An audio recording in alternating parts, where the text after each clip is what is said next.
Hello.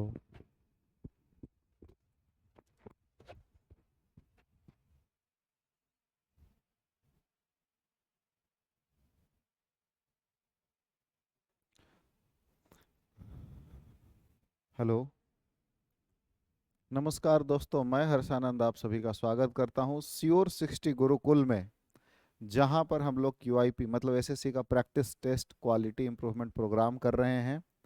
बच्चे, sure 60 Gurukul एक ऐसा प्लेटफॉर्म है जहां से 100% सिलेक्शन होता है, और इसका टेस्ट लगाना मतलब है कि आपका सौभाग्य है कि आप इस टेस्ट को फ्री में लगा रहे हैं, इस डिस्कशन को फ्री में देख रहे हैं। ठीक है, तो इसको ध्यान में रखते हुए हर रोज अगर सिर्फ डिस्कशन भी देखते रहे तो 100% सिलेक्शन की गारंटी है। चलो बाकी काम कर लें। पहला क्वेश्चन है आपका, one word substitution. Meeting my teacher after 10 years was an unforgettable. अच्छा, सेंटेंस इंप्रूवमेंट है। Was an unforgettable moment. For forgotten नहीं होता है, अनफॉरगेटेबल मोमेंट होता है, क्योंकि ए बी एल ई लगाएंगे तो एडजेक्टिव बनेगा। तो नाउन के पहले अन, वॉज अ नहीं होगा, एन अनफॉरगेटेबल मोमेंट। ठीक है, बी आपका करेक्ट आंसर होगा। ये समझ पाए क्यों होगा? एन अनफॉरगेटेन नहीं, अनफॉरगेटेबल मोमेंट होता है। फॉरगेटेबल कहने का मतलब क्या है? एडजेक्टिव। नाउन के पहले एडजेक्टिव लगता है। जैसे ये नाउन है, इसके पहले जो वर्ड आए वो एडजेक्टिव होना चाहिए। तो आपको पता है कि बी एल ई लगा करके एडजेक्टिव बनाते हैं। तो अनफॉरगेटेबल ये वाला ठीक है। ठीक है, अगले क्वेश्चन पे आइए। ने everyone attending the conference, subject everyone है, तो वर्ब क्या होना चाहिए? वॉज होना चाहिए। Attending the conference was required, C आपका आंसर हो जाएगा। अच्छा, टाइम नहीं दिया इसमें, ठीक है, अगले क्वेश्चन से देंगे। अगला क्वेश्चन है ये, he has been working on this project since 3 years। अब बताओ इसमें क्या होगा? जल्दी से बताओ, what is the correct answer? जब पॉइंट ऑफ टाइम होता है, दो चीजें हैं। अगर पॉइंट ऑफ टाइम की बात करें तो 4 लगाते हैं। पीरियड ऑफ टाइम की बात करें, टाइम की बात करें तो क्या लगाते हैं? सीन्स लगाते हैं। समझ में आया? Point of time, for period of time, scenes. तो क्या हो जाएगा? फॉर 3 year, 3 साल पीरियड ऑफ टाइम है, तो क्या लगेगा? For 3 years। नारायण। अगला क्वेश्चन करिए। नारायण नारायण। ठीक है, after the argument she decided to bury the hatchet. Hatchet bury करने का मतलब क्या होता है? आर्गुमेंट के बाद दुश्मनी भुला देना, या फिर क्या उसको बोलते हैं? टू स्टार्ट दुश्मनी भूल, बरी द हैचेट मैंने दुश्मनी भुला करके अच्छे से बात करना, क्लियरिटी पे बात करना। तो क्या हो जाएगा? To end conflict and make peace, to hide truth, report the matter to authorities. शांति के मैटर पे बात कर लेना। ठीक है, कोई डाउट नहीं। अगले क्वेश्चन पे आइए। अगला क्वेश्चन है, she said I will call you. अब देखो, इसमें कुछ करना नहीं है, डायरेक्ट से इनडायरेक्ट में कन्वर्ट करना है, करो। सिंपल है। क्यों सिंपल है? सेड का सेड है, दैट लगेगा, आई का सी हो जाएगा, और विल बताएगा वुड में। ठीक है, बाकी सब अभी इतना पर मिला लेते हैं। तो ये गलत है, ये ठीक है, ये गलत है, दैट सी वुड, दो ठीक है। ठीक है, अब इधर क्या है? एज सुन एज आई, तो शी रीच होम, तो रीच्ड हो जाएगा, है ना? रीच्ड हो जाएगा V2। तो यहाँ हैड रीच्ड है, ये गलत है। इसमें क्या है? V2 है, तो आंसर क्या हो जाएगा? बी। क्यों हुआ ये समझ में आया? मैं बहुत ज़्यादा पढ़ा नहीं, वर्ब को पढ़ा, प्रोनाउन को पढ़ा, और क्वेश्चन को सॉल्व कर लिया। तो यही चीज़ आपको सीखना है बस। अगले क्वेश्चन की तरफ आओ। नेक्स्ट क्वेश्चन है, the dash scientist choose to dash his findings to the research community. तो ये सबका मतलब प्रिंसिपल माने मुख्य होता है, तो मुख्य साइंटिस्ट नहीं, एक होता है एमिनेंट, EMINENT। एमिनेंट मतलब होता है फेमस। एमिनेंट मतलब क्या होता है? फेमस। समझ में आया? तो the eminent scientist choose to dash his findings. Emit माने होता है निकालना, emit his findings to research community, नहीं टू प्रेजेंट हिज फाइंडिंग्स कह सकते हैं। मतलब फाइंडिंग्स को, जो उसका आउटकम्स आया, उस आउटकम को किसको? रिसर्च कमेटी को सौंपने का, प्रेजेंट करने का। ठीक है ना? तो प्रेजेंट ज़्यादा बेटर है इस वाले में। अगले 32 क्वेश्चन पे चले। He works very hardly. अब देखो, हार्ड एडवर्ब है, एडजेक्टिव ही है हार्ड। तो हार्डली जब हम इसका करते हैं एडवर्ब, तो ये क्या हो जाता है कि इसका निगेटिव मीनिंग होता है न के बराबर, ऑलमोस्ट नो। हार्डली का मतलब होता है ऑलमोस्ट नो, न के बराबर। तो she works, he works very hard होना चाहिए कि हार्डली होना चाहिए? बताओ। वेरी हार्ड होना चाहिए, तो एल वाई हटा देंगे तो सेंटेंस हो जाएगा सही। कोई दिक्कत है इसमें? अगर ऐसा किए हैं तो ठीक किए हैं। अगला क्वेश्चन है, find a word that is synonym of vociferous. बताओ, एक बार सोचो क्या होगा। वोसिफेरस कहने का मतलब क्या होता है? ये वोसिफेरस नहीं लग रहा? वोसी, बहुत ज़्यादा बात करने वाला। वोसी मतलब बहुत ज़्यादा। ठीक है। सिनोनिम है तो क्वाइट उल्टा हो गया, रेटिसेंट सबड्यूड। देखो, क्लैमरस। बताओ अब तीनों में से क्या होगा? What is the correct option?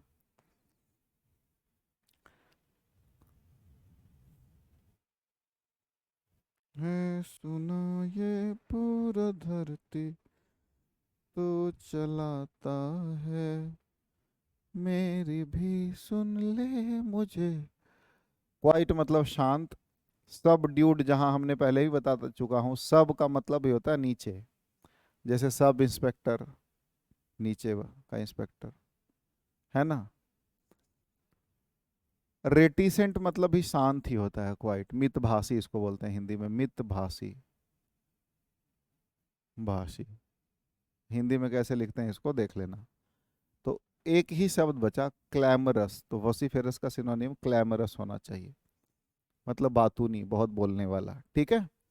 अगले वर्ड की तरफ जाओ। क्वेश्चन नंबर नेक्स्ट कहता है सेंटेंस अरेंजमेंट है, करके देखो एक बार। करें?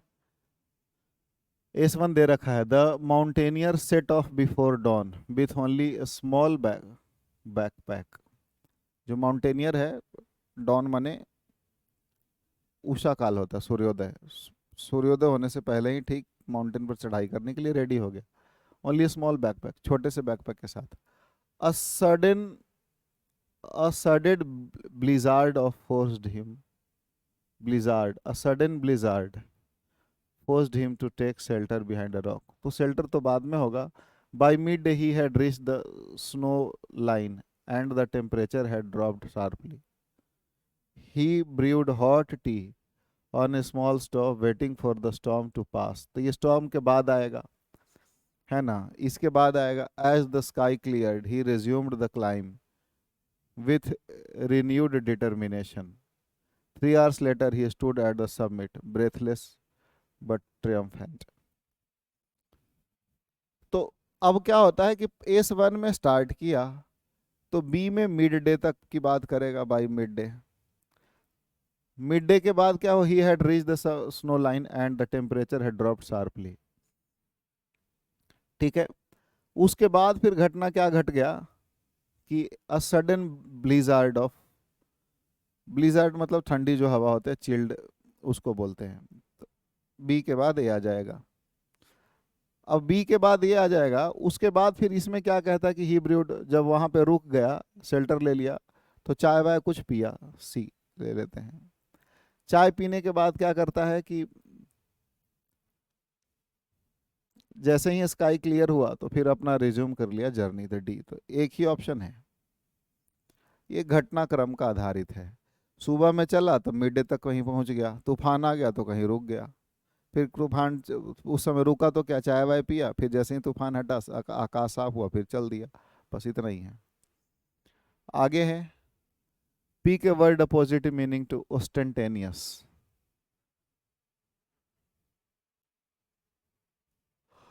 ओस्टेंटेनियस का अपोजिट ढूंढना है, बताओ।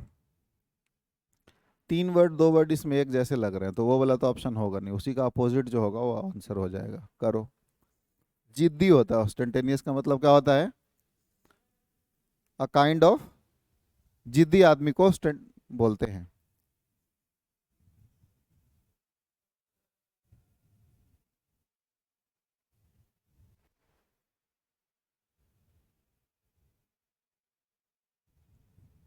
ठीक है, मेरे को बोल रहे थे।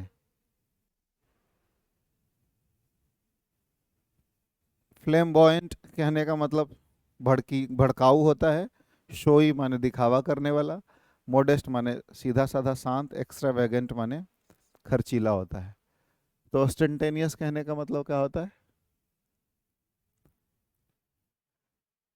इसका उल्टा शब्द मोडेस्ट हो जाएगा, शांत। ठीक है, बहुत तड़क भड़क वाला व्यक्ति को ऑस्टेंटेनियस पर्सन बोलते हैं। अगले क्वेश्चन में आ जाओ, क्वेश्चन नंबर नेक्स्ट।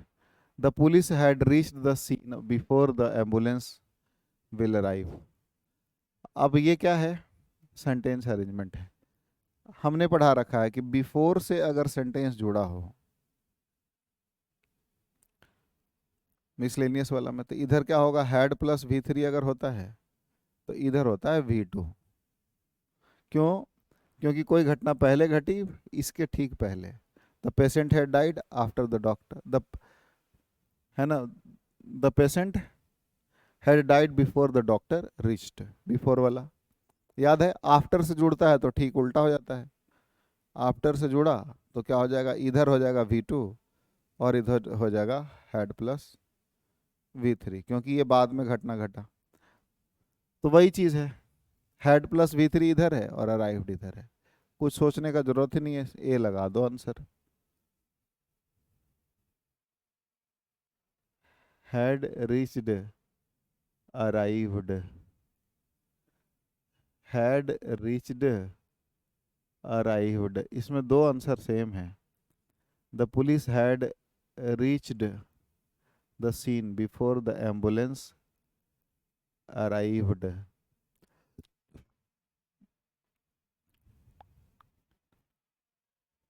ये भी ऑप्शन है, तो इसमें ग्रेस मार्क्स मिलना चाहिए। इसका आंसर क्या होगा, ए एंड सी दोनों। ठीक है, आगे बढ़े, अगले क्वेश्चन पे आ जाओ। इनकरेक्टली स्पेल्ड वर्ड बताना है, बताइए। What is the incorrectly spelled word in the given question?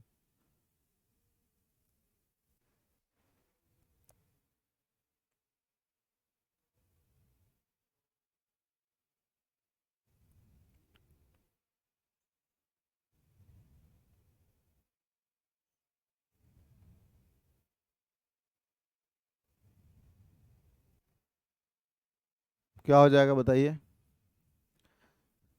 Recommended का स्पेलिंग ठीक है, साइकिएट्रिस्ट होता है, साइकिएट्रिस्ट। ठीक है ना, तो क्या हो जाएगा, PSYCHIA, साइकिएट्रिस्ट। साइकिएट्रिस्ट ये वाला CHAI गलत है। ठीक है, साइकियाट्रिस्ट होता है, साइकाट्रिस्ट नहीं, साइकियाट्रिस्ट, साइकियाट्रिस्ट। ठीक है, प्रोनाउंसिएशन भी ठीक रखेंगे तो बन जाएगा। अगला क्वेश्चन है, एक्टिव पैसिव का है, सॉल्व करके देखिए क्या होगा। पढ़ा रखा है कि वॉज प्रिपेयर्ड अगर रहे, वॉज वर्ब प्लस V3 अगर रहे, तो इसका एक्टिव बनेगा V2। ठीक है, तो ये गलत है, ये भी गलत है, ये ठीक है, ये भी गलत है, एक ही ऑप्शन है V2 में। C is your correct answer. बहुत गर्मी है मेरे भाई। अगला क्वेश्चन है, Anant likes experimenting with different cuisines. Passive है। लाइक्स अगर है, V5 है, V5 है, तो इसका जो पैसिव होता है is am are plus V3 होता है। ठीक है।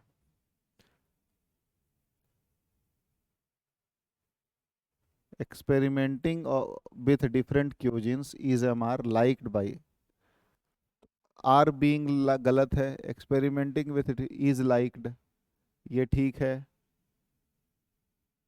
हैड लाइक्ड गलत है, लाइक गलत है। एक ही ऑप्शन आपका निकल के आ रहा है, दैट इज ए। समझ में आ गया? सिंपल है। अगले क्वेश्चन पे चलिए। नेक्स्ट क्वेश्चन बताएं क्या होगा। A song written in the praise of god, भगवान के लिए जो गाना गाते हैं, भगवान के प्रेज में जो गाते हैं उसको क्या बोलते हैं बताइए।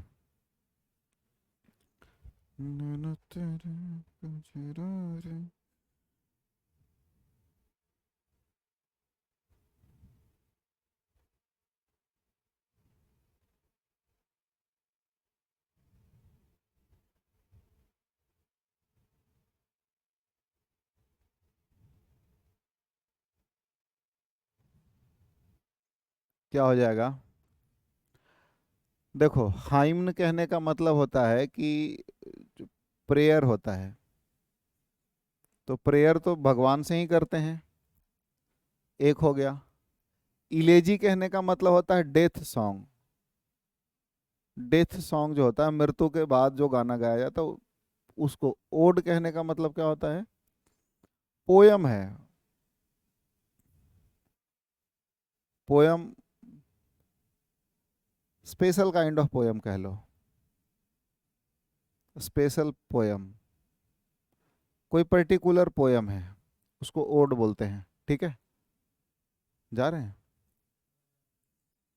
एपिक कहने का मतलब क्या होता है? एपिक मतलब होता है जैसे एपिक रामायण है ना, जो एक्साइटिंग इंटरेस्टिंग जो लिखा जाता है किसी का चरित्र, वी कॉल इट एपिक। तो इसका आंसर क्या होगा?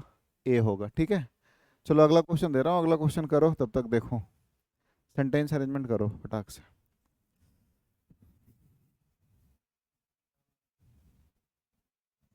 बैटरी खत्म हो रहा है, चेंज कर लेते हैं।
ठीक है, कर लिए होंगे इसको तो।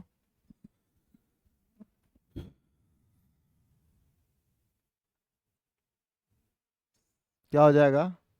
देखो, ये होगा नहीं, ये होगा नहीं, फर्स्ट सेकंड थर्ड ये होगा नहीं, तो पहला सेंटेंस डी से बनेगा, तो ऑप्शन दो है।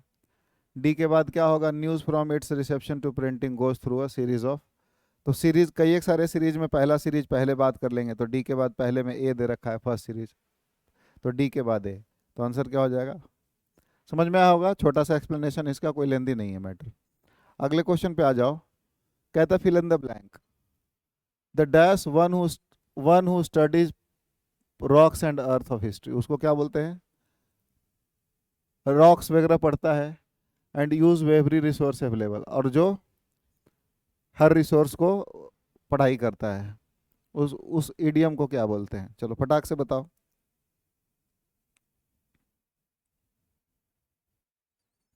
क्या हो जाएगा? उस व्यक्ति को क्या बोलते हैं? जियोलॉजिस्ट बोलते हैं। क्या बोलते हैं?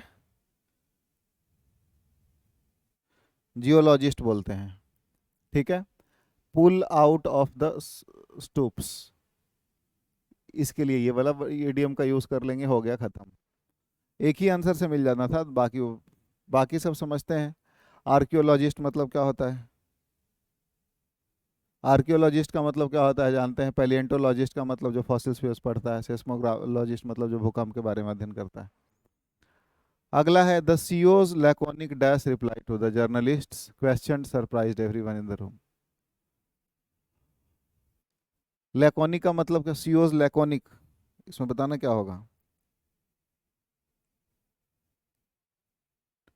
क्या हो जाएगा? Brief and to the point. ठीक है। नेक्स्ट क्वेश्चन है, pick a word opposite in meaning. Equivocal मतलब क्या होता है? इक्विवोकल बताओ फटाक से।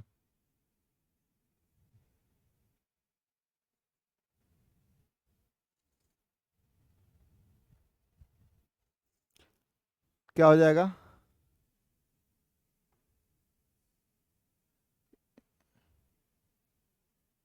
जिसको आसानी से समझा जा सके उसको बोलते हैं क्या? नहीं। इक्विवोकल मतलब होता है जिसके कई एक सारे मीनिंग निकल सके, ऐसा। तो उस हिसाब से इसका आंसर क्या हो जाएगा? जिसके कई एक सारे मीनिंग निकल सके उसको क्या बोलते हैं? एम्बिग्यूअस बोलते हैं। तो ये दोनों सिनोनिम हो गया, ये भी सिनोनिम हो गया। डिसेप्टिव माने जो धोखा दे। तो अनएम्बिग्यूअस आंसर हो जाएगा सी। उल्टा सब पूछ रहा है। ठीक है। अगले क्वेश्चन और आखिरी क्वेश्चन कर रहे हैं। The historians account of the battle was remarkably dash. क्या बताना? सिनो मेटिक्यूलस कहने का मतलब क्या होता है? केयरफुल, वेग, थॉरो। तो थॉरो हो जाएगा। Remarkably thorough drawing on. ठीक है ना। ब्रीफ तो होगा नहीं, वेग मतलब अनक्लियर होता है, केयरलेस तो होगा नहीं, मेटिक्यूलस का मतलब तो सीधा होता है, वो पॉजिटिव सेंस दे रहा है। ठीक है। इसी का सिनोनिम भरना है, हो गया खत्म। कुछ नहीं है, सेंटेंस पढ़ करके बेकार में टाइम करें। मेटिकुलस का अगर सिनोनिम पता है तो ठीक है, नहीं तो बाकी वैसे मीनिंग नहीं पता है तो कुछ भी नहीं होना है। बाकी सारे एक जैसे हैं, वेग, केयरलेस और ब्रीफ सारे एक जैसे हैं। जो बच रहा है थॉरो, थॉरो मतलब बिल्कुल। ठीक है। अगला पैसेज है, पैसेज को पढ़ लीजिएगा। इसके मैं एकदम छोटा सा पैसेज है। क्वेश्चन नंबर 46 है कि what make the beginning of the modern era of. Question number 46 का आंसर क्या हो जाएगा? बी। जो दे रखा है उसके हिसाब से। ठीक है। जो दे रखा है उसके हिसाब से आप पढ़ लेना, पढ़ने के बाद आप इसको लगा लेना। क्वेश्चन नंबर 47 का आंसर क्या हो जाएगा? The word tantalising in the passage most numerally. Tantalise का मतलब तो भाई पैसेज पढ़ने से क्या ही मतलब है, जिसको पता है फटाक से बता देगा, है कि नहीं? टेंटेलाइज कहने का मतलब क्या होता है?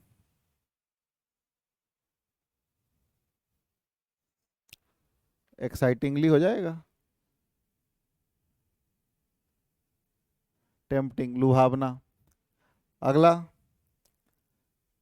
According to the passage what is one of the major challenges of a crewed Mars in mission. Mars वाले का मेजर चैलेंज क्या था? रेडिएशन का, जो प्रोलॉन्ग्ड कॉस्मिक रेडिएशन का प्रोलॉन्ग्ड एक्सपोजर। ठीक है। आखिरी, what does the word ingenuity means used in the last paragraph. Ingenuity का इसमें भी कोई पैसेज वैसेज पढ़ने का कोई मतलब है नहीं, अगर आपको आता है। इनजेन्यूटी का मतलब क्या होता है?